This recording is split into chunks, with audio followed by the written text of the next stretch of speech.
Hi hello ఈరోజు మా పిల్లలు స్నాక్స్ అడిగిండ్రు. దానికోసమని మకానా ప్రిపేర్ చేస్తున్నాను.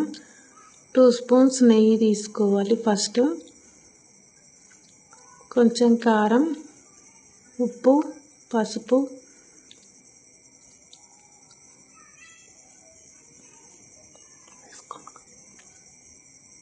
గరం మసాలా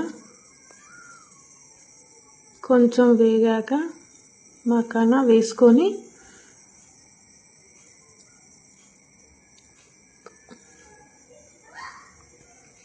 నేను 3 కప్స్ మకానా తీసుకున్నాను. తీసుకొని కలిపేసుకుంటే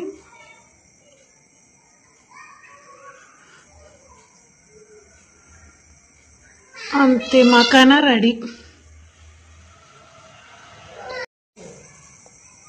పిల్లలు మకానా తింటున్నారు. తిని సూపర్ అని Like, share, subscribe.